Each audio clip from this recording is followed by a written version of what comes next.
The film opens with text telling us about an extremely ominous tree that is located in the middle of a forest in Florida. It is also made clear that all events we are about to witness are based on true events. After this, a man is seen walking in the forest with a little kid, but something is terribly off-putting. The man throws the kid down next to the tree and approaches him as the tree is bleeding. The scene then changes to a classroom where a teacher is yelling at his students while giving them a lecture. After the class, two of his students, Samantha and Rob, walk inside together, and they have been friends for years. From their talks, it is revealed that they need to write a thesis, but both of them have no topic. Samantha ensures Rob that she will find a good topic and leaves. She is then in a grocery store where she is talking to her aunt over the phone, but when she reaches the cashier, she sees an interesting headline in a newspaper. The cashier tells her that it is about a dangerous tree that they might be cut down. Interested, she asks more questions, and the cashier tells her the location of the tree, while explaining that many people passed away near it. The tree is to be removed because teenagers go there and mess around a lot. She is very interested in this, so she takes the newspaper and leaves. Outside the store, she sees a cute black cat in her feet that is lost. With the intention of reuniting the kitten with its mother, Samantha picks up the cat and goes to her car. She straight up drives to the forest where the cashier told her the tree was located. She gets out of the car and keeps the kitten inside as she locks the door and goes to see the tree in person. After walking for a while, she finally reaches the tree where she starts to hear strange whispers coming in. She gets an odd feeling from these whispers, but before she can think further about this, a ranger named Michael approaches her. He explains how dangerous the tree is and very nicely tells her to leave, but she starts to ask more questions about it. She claims that she is studying to be a journalist, which is why she is interested in the tree and is asking questions about it. Michael explains that there are reports of people losing their lives here, and he prefers that they just simply cut the tree because kids come here and start hanging around. After explaining this, he again gently tells her to leave, or at least come here with a friend, because coming here all alone can be very dangerous for a person. She understands and leaves so she can do more research on the tree and come back. Later on, curious about the tree and wanting to know how people lost their lives, Samantha sits in a cafe with her laptop and starts to do her research. While gathering information, she sees a picture of a man named Gerard who is related to the tree. He is considered to be a serial slayer because he ended people's lives near the tree. The scene now shifts to Gerard, who is near that tree with two victims tied up. Both the victims are women who are begging him to spare their lives, but he has different intentions for the women. He pulls out a knife and moves off toward one of them. Then, he tears her shirt from the chest with his knife. After revealing the chest, he starts to carve a symbol on her chest with his knife. She keeps screaming in pain and confusion, while the other woman also cries because she knows that something similar can happen to her next. After he is done carving the symbol, he tells the other woman that she has no reason to cry yet because he has done nothing to her. He proceeds towards her and again uses his knife to gouge out her eyeballs as both women are engulfed with sheer terror. The scene changes back to Samantha,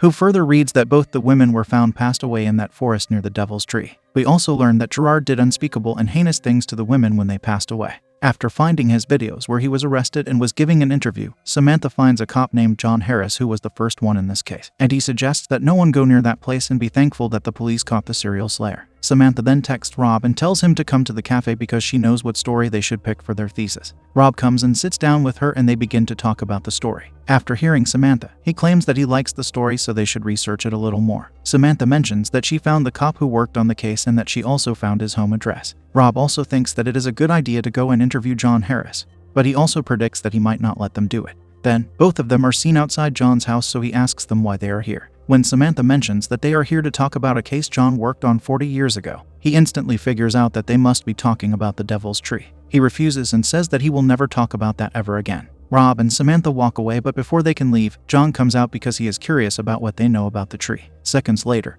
we see Samantha and Rob sitting inside with John as he talks about the tree and how nothing good ever happens around it. Samantha relates to this by claiming that she heard some voices coming from the tree, and John is shocked to learn that Samantha has been near it. He does not explain what the whispers are and makes it clear that if Samantha has been near the tree, then she shouldn't be here. He then gets up and walks to get something. And while Rob is scared he will bring out a gun, John brings out a videotape and explains that he filmed the crime scene and that everything Samantha needs to know is in there. Before they can leave, Rob sees that John has a weird symbol on his arm, which is the same symbol Gerard carved on the woman's chest. When both of them go back to the car, Rob thinks that it is weird that he just handed over the videotape to them instead of talking, but Samantha thinks that it is good for their research. They also decide that they have time, so they should go to the forest and film themselves right by the tree. Back at his house, John is watching a movie while smoking a cigarette when his TV starts to blur and his eyes fully go black. He puts the cigarette right on the symbol on his as he gets up to do something. He pulls out a gun from a drawer and puts it on his jaw and while feeling no pain, he moves the gun to his head and brain out. He then passes away on the floor. Samantha and Rob now reach the forest and walk towards the tree while talking. During this, Rob asks about the voices and she explains that when she came near the tree earlier all alone, she hears the same whispers like someone is trying to tell her something. She considers them very strange and is unable to fully explain what she heard from that tree. They eventually reach the tree where she tells Rob to take a picture of it, and then take a picture of Samantha standing right next to it. After Rob takes a video of the tree from his camera, Samantha goes and stands right next to it, but as Bob tries to take a picture, he trips over something and falls down. She comes and helps him, and upon asking, Rob claims that he does not know how he fell. Suddenly, we see that Rob's arm turning red. He gets a little freaked out by all of this and claims that they should leave the forest, and Samantha agrees. At home, Rob notices that he has a weird symbol on his arm that is identical to the one he noticed on John's arm, so he gets a little worried. Samantha, on the other hand, has a nightmare about a little girl watching cartoons. In the morning, Samantha goes to a man named Denzel and gets the video she got from John converted so she can watch it in better quality. Meanwhile, Rob is also curious about all of this, so he starts to play the video he made while he fell in the forest. As Samantha sees the video of the victims near the tree, Rob keeps looking at his video where he sees that he had redness on his arm the second he got up. Both of them at the same time find something very shocking. Rob stops the video and sees a little boy standing right next to the tree, while Samantha also sees the same little boy standing right next to it at the same spot many years ago. She takes a picture of the kid and gets a text from Rob who tells her to go to where he is. When both of them meet up, Rob shows her the picture of the boy he noticed in the video while Samantha is shocked at this. Then, she shows him the picture she took and both of them notice that the kid is standing in the same spot where the tree has a black spot. Rob claims that there is only one explanation behind all of this, which is that there is something evil in that tree, and the boy is a ghost who might have been a victim in the past. Samantha is not ready to believe this, but he shows her the symbol on his arm, which is more prominent now. She is concerned for him now, and as they think that John has the same bullseye-type sign on his arm, they should go and talk to him. They go to his house and see that he passed away, and his neighbor tells them that he blew his brains out for some reason and cops found him like that. After that, both of them are again sitting together and Rob is worried and scared because of all of this. But Samantha is still doing research. After a while, she finds the little boy whose name is Benjamin. She finds details that Benjamin went missing when he was a little kid, and the police never found his body, which supports Rob's theory that he is a ghost. Rob decides that they should go back to his place, eat some food, and talk this over. At his house, Samantha finds a bunch of teenagers who have made videos while visiting the Devil's Tree. As Rob prepares food, his eyes go fully black just like John's and gets possessed, but gets snapped out of it once she calls him. She claims that she found a girl who got abducted with her boyfriend and they were taken near the tree. It was a satanic ritual and the girl was forced to see her boyfriend get brutally mauled by a cult. As Rob gets possessed and snaps back again, Samantha finds the girl's address and decides to go there right now, but feeling weird, Rob suggests that she should go alone to talk to the girl. Then, Samantha goes to the address and a woman named Darcy opens the door. When she explains why she is there, Darcy at first does not want anyone to talk to that girl, who is presumably her daughter named Natalie. However, when Samantha mentions that the interview can bring closure to Natalie, Darcy agrees and lets her inside. Inside, we see that Natalie's condition is extremely bad as the trauma was bad. So, she went silent for life and only watches cartoons now. Samantha sits nearby, and when Natalie does not talk much, she asks Darcy to explain in detail what happened to Natalie. Darcy starts to tell her that Natalie was in a car with her boyfriend when both of them were 17. The cult came out of nowhere and they dragged both Natalie and her boyfriend out of their car and took them near the tree where they stripped both of them.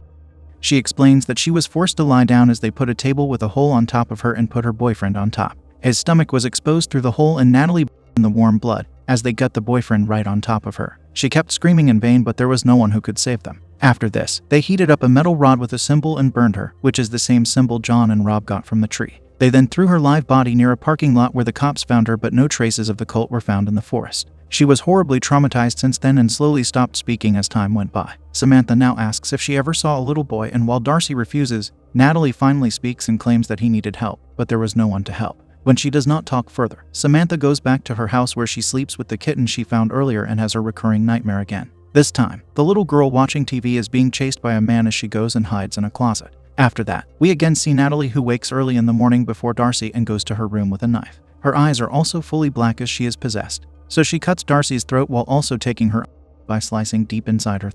After that, we see Rob, who wakes up and realizes that his bed is mysteriously in the forest right in front of the Devil's Tree. Scared, he instantly gets up and runs away, where he sees Benjamin running away and Samantha lying on the ground. After some time, he starts to hear a growl, and when he turns around, a demonic entity attacks him. He wakes up just to reveal that it was a nightmare. He instantly calls Samantha and explains that he had a weird nightmare like no other and it felt very real. He claims that all of this is getting way too difficult on him, so he wants to quit working on this topic. Samantha tries to convince him to not quit but fails since he has made up his mind.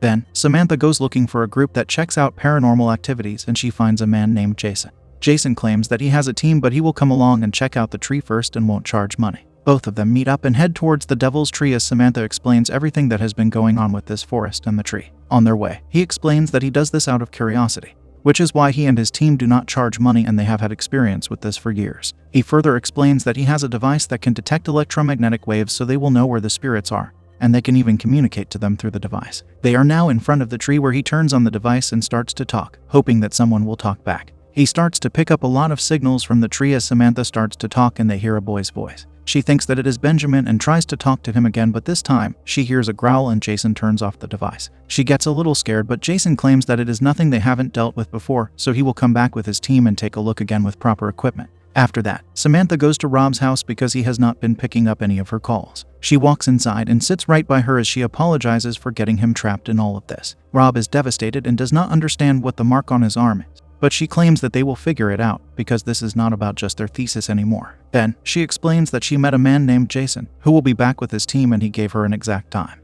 Rob thinks that this can actually end it all since it is a proper team who know what they are doing, so he needs to be there. However, Samantha does not want to burden him with this, but he insists that he will come there because it is absolutely necessary since he has the symbol on his arm and is a part of this mess. Later on, Samantha calls Rob because the team is here and all of them head towards the forest together. Michael is also there and he sees all of them walk together toward the Devil's Tree, so he knows that something is going on. Jason introduces Samantha to Gloria, who can communicate with spirits, and Kevin, who is a tech specialist. He claims that they will work together with the right equipment and get to the bottom of what's going on in that forest. As they march towards the tree, Gloria claims that a lot of eyes are watching them and that she cannot communicate with them just now, but she is sensing that there are spirits who are watching them. As they reach the Devil's Tree, nighttime falls and all of them sit together right in front of it. Jason wants to make one thing clear, which is that none of them can afford to get scared, especially Rob and Samantha, because it is their first time experiencing these kinds of paranormal things. He explains that negative spirits feed off of fear, so a person has a higher chance to be safe if he is not scared of the spirits. Rob is skeptical about this, but they start regardless, and as Kevin is setting up some devices, Jason asks everyone to pray first so they can be safe. While Kevin is taking time setting up the devices, they spend a few minutes talking. Samantha asks Jason what his most bizarre case was. He starts talking about a war veteran who was retired. The soldier was experiencing some weird things, and after making sure that he was not just suffering from trauma or PTSD, they started investigating. Gloria managed to communicate with a spirit named Abdul, who was killed by the soldier. He claimed that the soldier showed no mercy and ended the lives of many people, and some of whom are back to take revenge. Jason and the others managed to cleanse the place, even though it was very hard for them, and the soldier was free. He explains that it was the most bizarre one because the spirits were determined and were not easy to get rid of. Just then, Kevin turns on his devices and instantly sees that there are many entities in there, so Gloria decides to talk to them. The clearest one she can pick is of a little boy, which they figure is Benjamin. Benjamin starts talking through Gloria, and Samantha talks to her as he starts to reveal things about himself. He claims that he was caught by a man who brought him and did unspeakable things. We see that Benjamin is the same kid we saw at the start of the movie. During this recollection, Benjamin sees a lock in the man's neck that is the symbol everyone has been getting from this tree. Benjamin then tells Samantha that he passed away right in front of this tree because of a heart attack. Then, he claims that he is not alone, but he is the most powerful there and is considered the leader. Just as he says all of this, Gloria gets possessed as well and her eyes fully go black and she starts to float. Benjamin then explains that there was pain inflicted on him in the worst way possible at such a young age, so now he will do the same to every person he can. Gloria then goes away flying and falls to the ground unconscious. Concerned, Jason and Kevin instantly pick her up and claim that they need to instantly get her medical attention, so they suggest that all of them go away. The three of them go away, and just when Rob is ready to run away, he sees that Samantha is not running away. She is trying to talk to Benjamin, trying to calm him down because she thinks he is still just an innocent kid. She makes a valid point, pointing out that she had trauma as well, which was at a young age, but she still chooses to do good. Her nightmare was of her running from her father, because he chased her every night while her mother was asleep and did a man can do.